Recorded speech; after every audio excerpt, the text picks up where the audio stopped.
this talk is called How to Overcome Failure. And it's so important because everybody is going to encounter some form of failure in their lives, no matter what it is.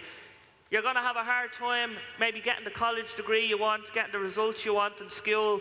You're going to have a hard time getting to where you want to be. But the only difference between you now and where you want to be is how you deal with the failures you will encounter in life. So this is what we're going to talk about for a couple of minutes, and I'm just going to share my own story with you. So right now I'm 27.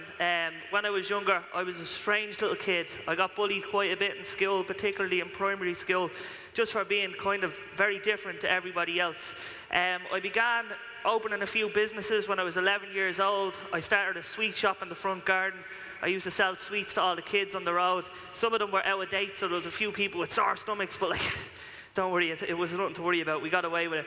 So I had sweet shops, lawnmower rounds, DJing. I did everything, anything I could to make a few quid and kind of get that bit further along the road.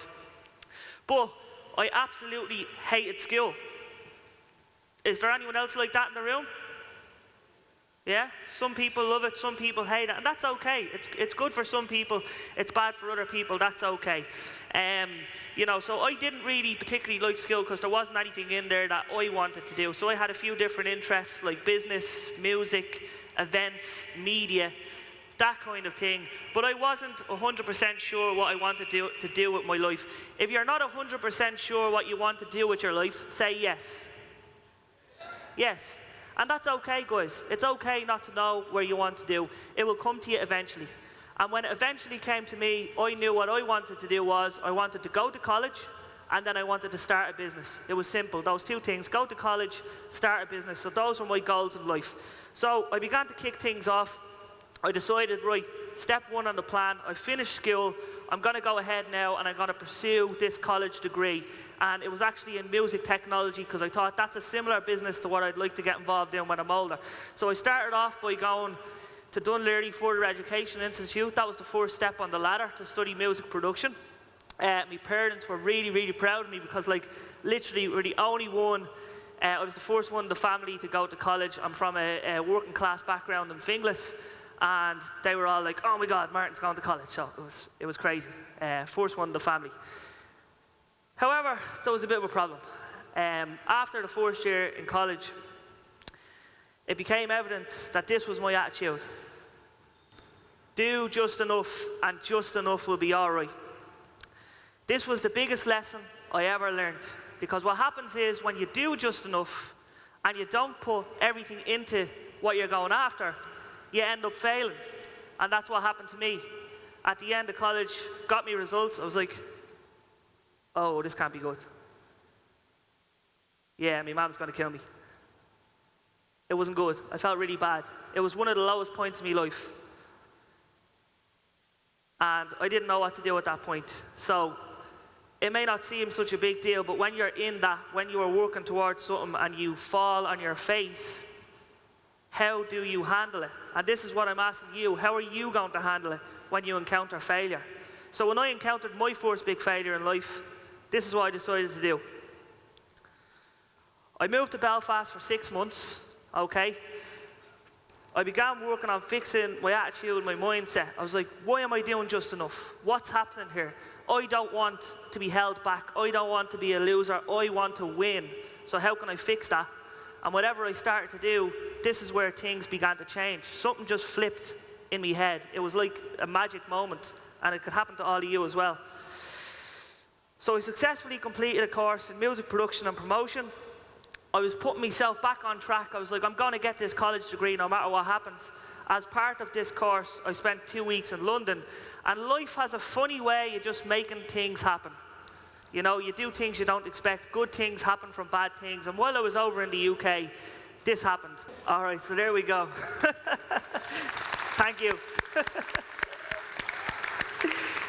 So, that was a great experience. Does anyone think I got through? I like that. No, I didn't. I failed again, but that's okay. It was a great experience, and thankfully this time around, this failure, I was in another mindset, and I said, this is just another stepping stone towards success. So, back to the plan. What did I do? I moved back to Ireland. from Belfast at the time. I went back to Dunleary College. I got distinctions across the board and was awarded Student of the Year. That never would have happened the first time around if I didn't fail in the first place. Then I moved to Wales. I moved in with total strangers in a townhouse in the middle of Swansea. Great experience. Finished off the final year, got a first-class honours degree in music technology, and then finally moved back to Dublin to launch the business Wide Variety Events.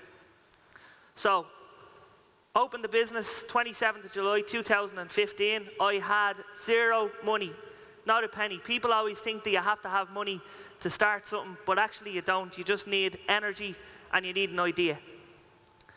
Vision and self-belief, that's what you need. So 4 years later, where we're at now, we've done over 500 events. We're operating nationwide. We're making a few €100,000 a year in sales. And I've just started a second company called Wide Variety Media, which looks after social media marketing for other businesses. So why did I tell you that for the past 8-9 minutes? The reason why I told you that is because I reckon that the people in this room, the young boys, the young girls, the lads, the ladies, you all want to win. Does anyone want to win? Yeah, we all want to be winners. So how do you become a winner? You become a winner by how you handle failure. So I'm going to tell you 3 things that you can do to become a winner. Number 1, you never quit no matter what. It doesn't matter who you are, you're going to face roadblocks, but you can't lose if you don't quit. Number 2 is you go all in. Remember, guys, just enough is never enough. If it's important, give it 110% and you will win. There's no one stopping you. And the last thing I'm going to tell you is to think bigger, because every single person in this room, myself included, is capable of doing much, much more than anyone else has told you. Remember that. You can do whatever you want. Don't forget that. And I'm just getting started, and so are you. Good luck, everyone. Thank you.